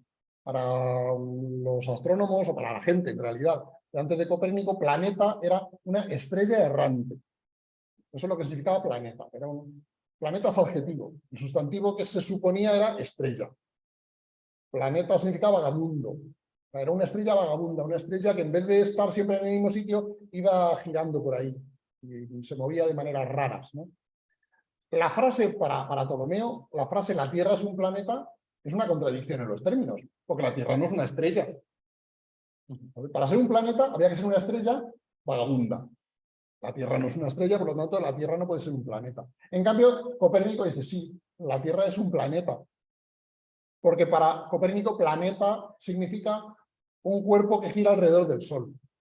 No es una estrella vagabunda, es un cuerpo que gira alrededor del Sol. Con lo cual, tener conceptos distintos te hace ver el mundo. Cuando miras al mundo, ves cosas distintas. Bueno, ¿cuál es el problema entonces con ChatGPT? Pues que seguramente ChatGPT no usa conceptos. Puede a veces fingir que los está usando, pero son una especie de conceptos de usos virtuales en el sentido informático de la palabra, igual que las neuronas de una red neuronal artificial no son neuronas de verdad. ¿Qué quiero decir? No son físicamente neuronas, ni siquiera de metal, ni de electrones, son una representación virtual de una neurona. Los conceptos que da la impresión de que usa ChatGPT son una representación de conceptos, no son algo parecido a nuestros conceptos, o sea, no están organizados como una red de conceptos. Él seguro que ha encontrado un montón de información y de patrones de información en los textos que le hemos dado para aprender, para alimentarse. Ha encontrado un montón de patrones de información, pero esos patrones de información en la red neuronal de ChatGPT no están organizados como una red de conceptos nuestra. Nuestras redes de conceptos generalmente suelen tener forma de árbol, ¿no? Pues concepto animal, que se divide en vertebrado, invertebrado, vertebrado, reptil. Los conceptos del ChatGPT seguramente no están organizados así. O sea, como él tiene organizada la información, seguramente se parece muy poco a lo que nosotros llamamos conceptos, ¿no? Que puede ser muy eficaz. Por ejemplo, lo mismo pasa con el ajedrez. La forma como un jugador humano de ajedrez entiende el ajedrez es usando conceptos y tiene el concepto de esta apertura, el concepto de este tipo de jugada, el concepto de... Bueno, yo es que no tengo ni idea de ajedrez, entonces no puedo poner muchos ejemplos. El programa este, ¿cómo se llamaba? El programa que ganó, Deep Blue. Bueno, el ordenador seguramente sabía muy bien cómo ganar al ajedrez, pero no usando conceptos como los que usa un humano, ¿no? Así que estos sistemas seguramente no utilizan conceptos, ¿no? Por ejemplo, aquí, pues, cuando ChatGPT me decía que había 6 reyes, pero salían 7, pues, ¿qué quiere decir esto? Que él no está, cuando pone 6, no es que entienda la palabra 6, el concepto representado por esa palabra, y entonces lo aplique. No, él está diciendo 6 porque su programa le dice que lo mejor es poner ahí un 6, pero no porque esté entendiendo el concepto de 6, ¿no? ¿Qué hora es? Mi 23. Bueno, pues voy a ir avanzando rápido. En fin, ya vamos al último apartado, que es, bueno, y aquí donde entra la verdad, ¿no? O sea, el resumen del apartado siguiente es que la inteligencia artificial piensa, bueno, pues no piensa como nosotros. Primero, porque seguramente no usa conceptos, aunque puede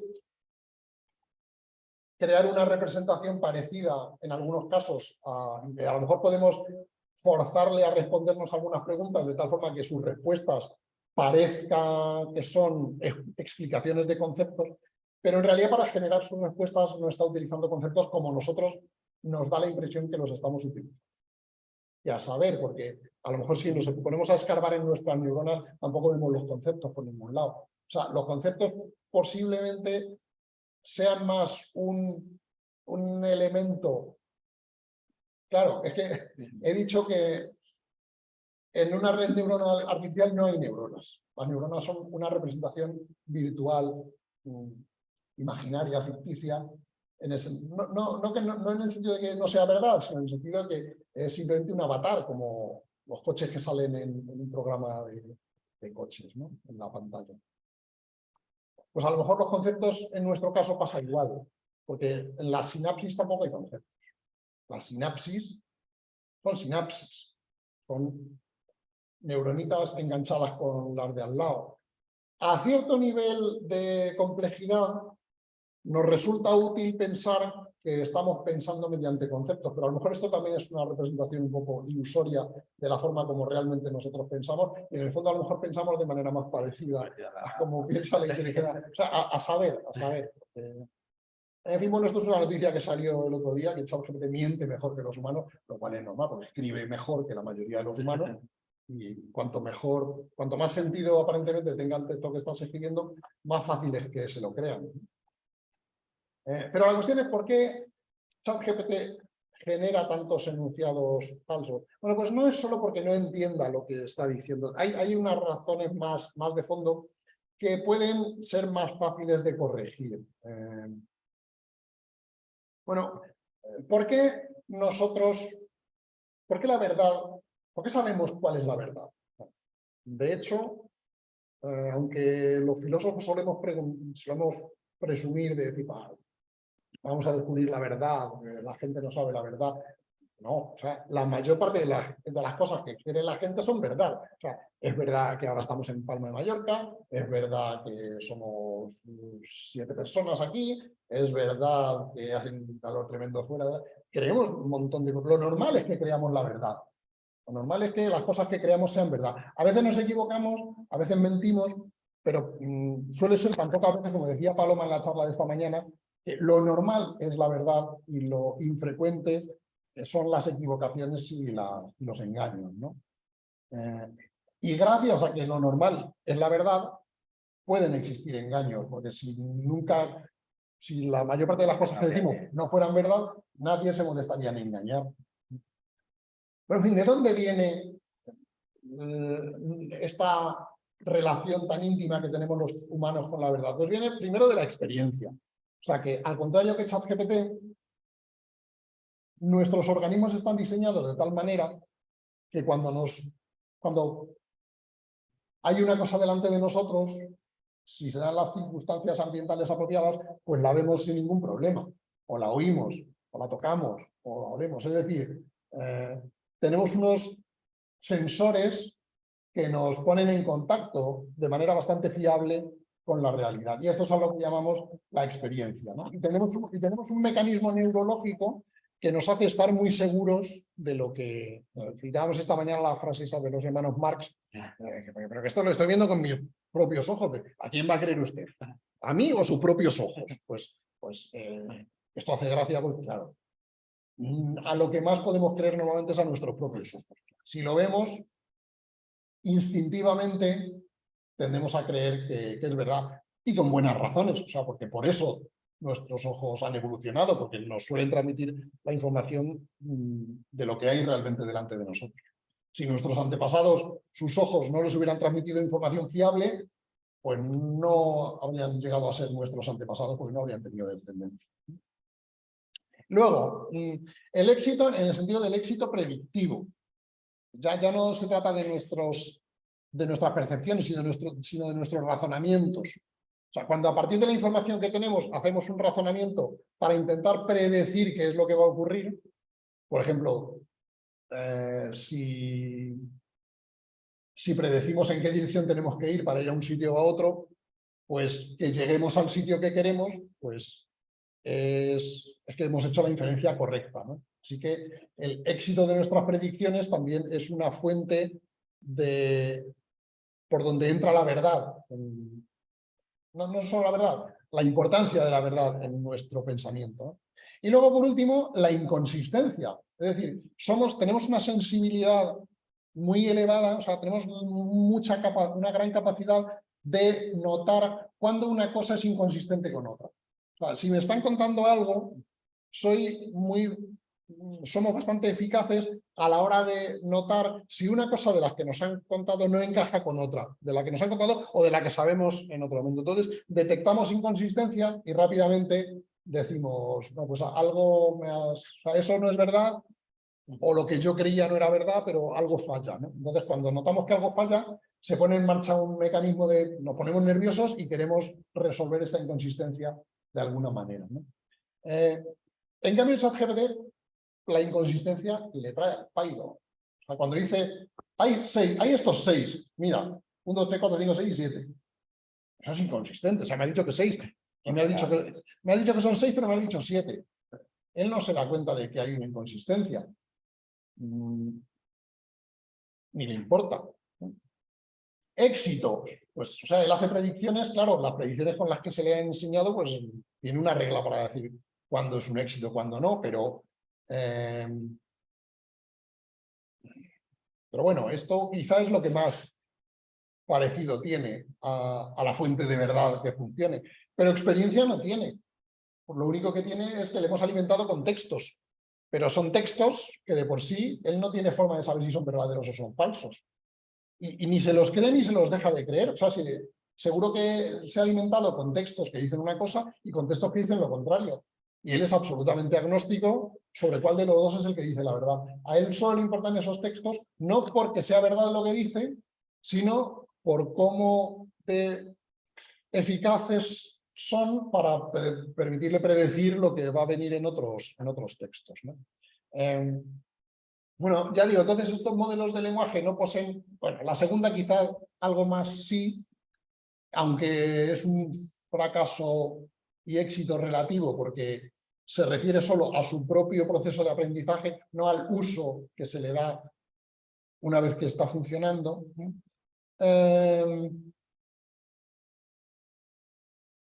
Pero esto no quiere decir que es algo irresoluble. O sea, podemos, en principio, no hay nada, aparte de cuestiones relativas al coste, no hay nada inviable en construir un modelo como los grandes modelos de lenguaje, que además de las entradas para aprender a partir de texto, tenga otras entradas de información, por ejemplo, sensores que le conectemos a todas las webcams del mundo, por ejemplo, ¿no?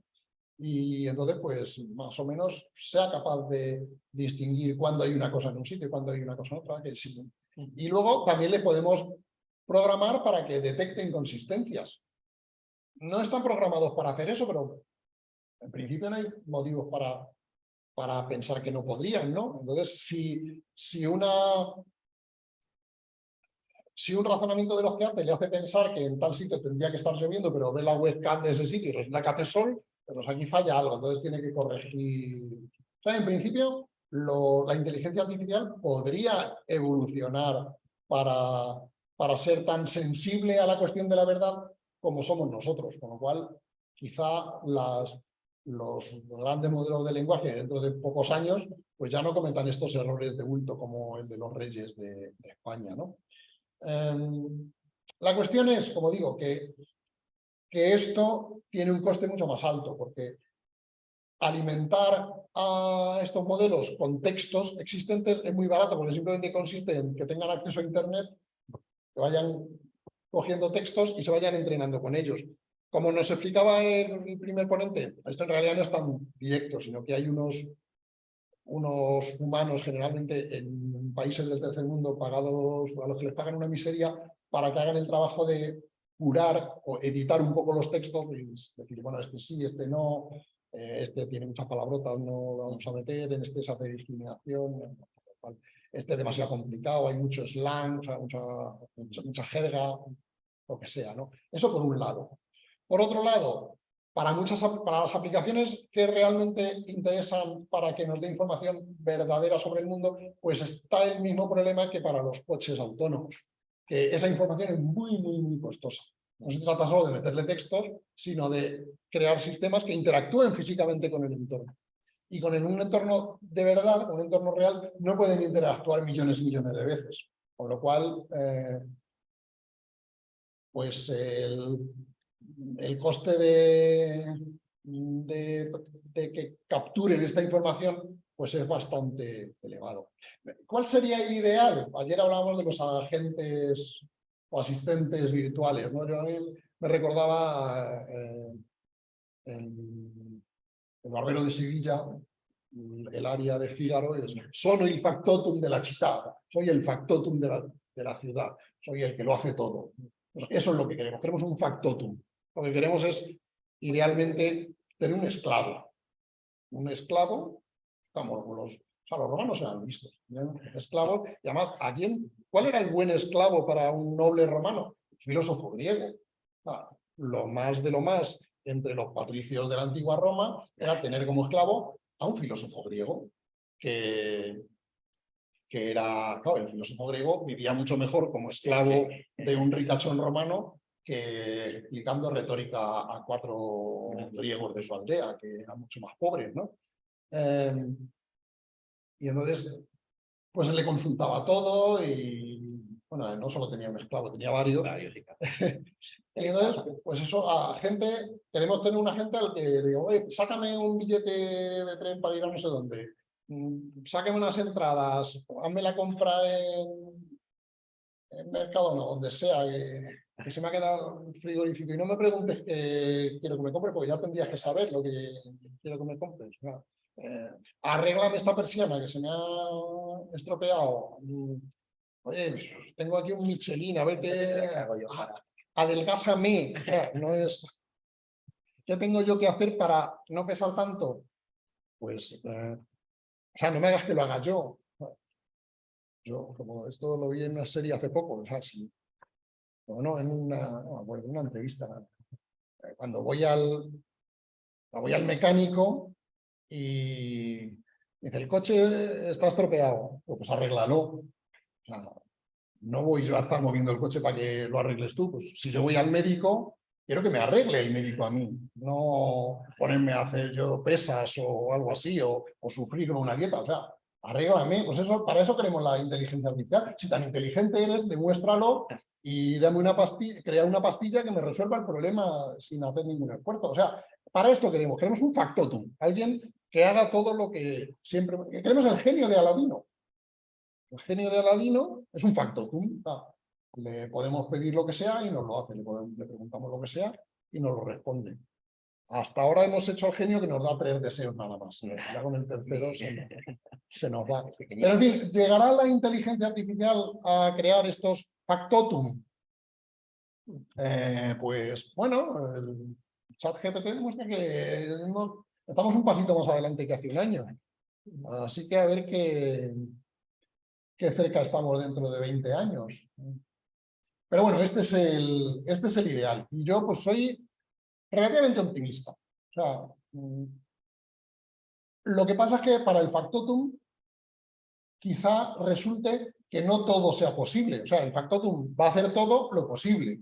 A lo mejor hay cosas que no es posible hacer. O sea, si le digo, mira, yo quiero que me des una pastilla que me ponga como Brad Pitt. Brad Pitt nació una semana antes que yo. Y se nota. Somos de la misma quinta, ¿no? No se nota nada, ¿no? Pues me puede decir la inteligencia artificial, digo, mira, si eres tan inteligente, dame una pastilla que me ponga tan puertoti guaperas como Brad Pitt. Pues me dice, mira, soy lo suficientemente inteligente para saber que no hay manera de conseguir eso.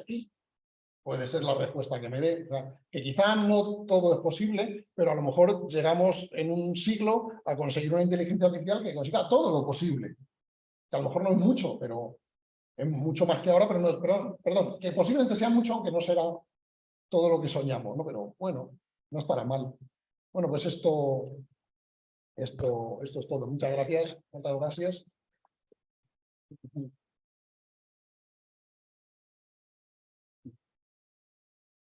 Muy bien, pues tenemos un ratito, ¿no? No sé si habrá alguna pregunta por el chat. De momento algunos se despedía y eso, pero preguntas, de momento aquí no hay ninguna.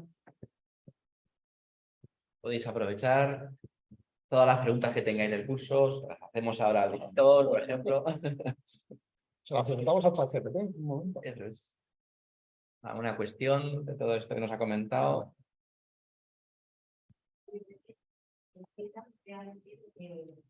Lo que has comentado, de que no era algo que se supieran los programadores, su ideal, no sabían bastante. Son los descubrimientos que ha habido a lo largo de la historia, que estábamos en una cosa de repente. Sí, totalmente. De no saber que genera, ¿no? Como no tiene ni idea, pero empezaron a encontrar que era un poco un pueblo que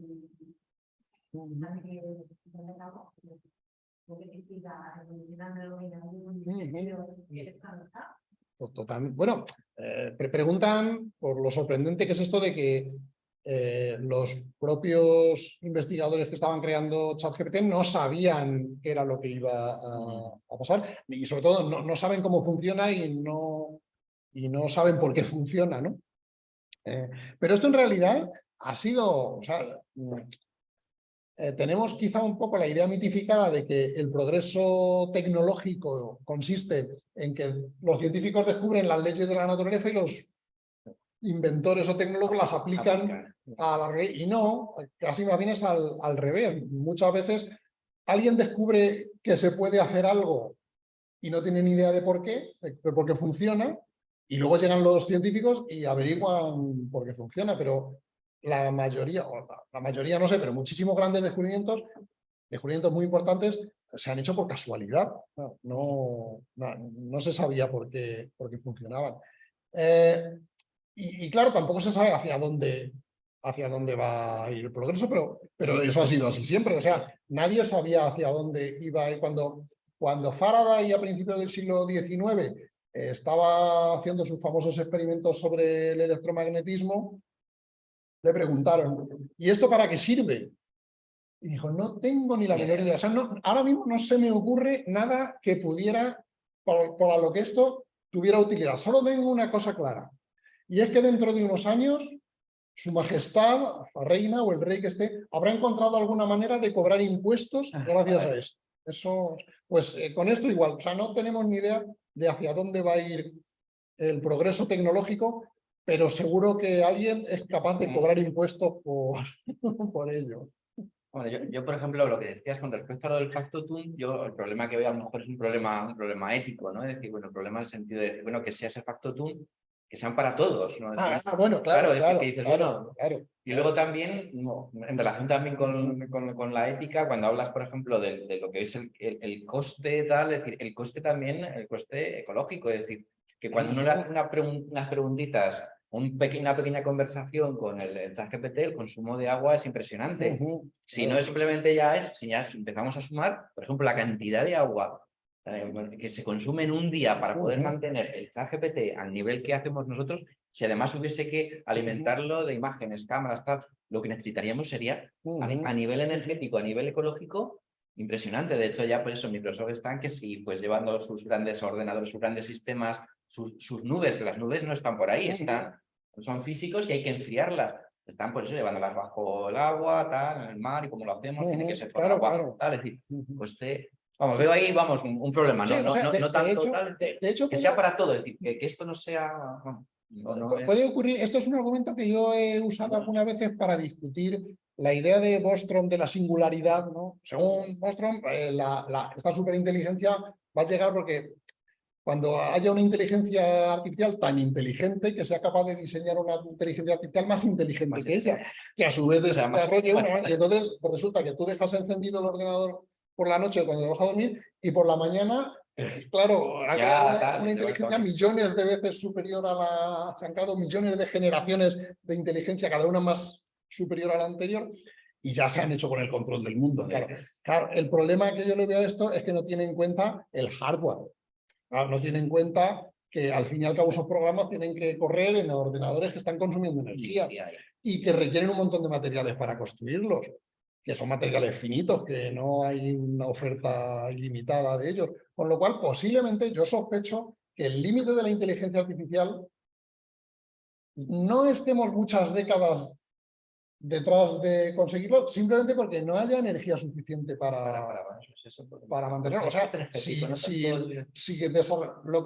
una superinteligencia en realidad necesitaría primero averiguar cómo generar energía con la fusión fría, por ejemplo, y entonces ya tener energía suficiente, pero no solo necesitaría averiguar las leyes físicas que permiten crear un reactor de fusión, sino que tendría que llevar a alguien allí para construir físicamente el reactor. Y, o sea, eso no sale de un ordenador, eso son gente llevando carretillas de tierra al fin y al cabo es trabajo físico, ¿no? Entonces, quizá los límites físicos de lo que podemos implementar en inteligencia artificial estén mucho más cerca de lo que pensamos. Y a lo mejor, o sea, ahora estamos en una trayectoria muy creciente, pero dentro de unas décadas nos damos de bruces con que ya no tenemos energía suficiente para mantener tantos... Y a lo mejor es una ventaja, porque así no llega el coco. Aquí pues dan las gracias, te felicitan, nos felicitan por el curso. Pues nada, gracias a todos por vuestra participación. Gracias. Y nada, pues ya nos veremos en otro. Dicen aquí que preguntan que si los vídeos los van a recibir y todo eso. Sí, les enviarán de la secretaría los enlaces. Muy bien. Y a nosotros también. También. Pues muchas gracias. Encantado. Sí, lo mismo digo. Gracias, me mandaron alguna herramienta del curso y los ponemos. Ajá. Ha sido muy enriquecedor. Me alegro. Bueno, gracias. Ya no te caigas.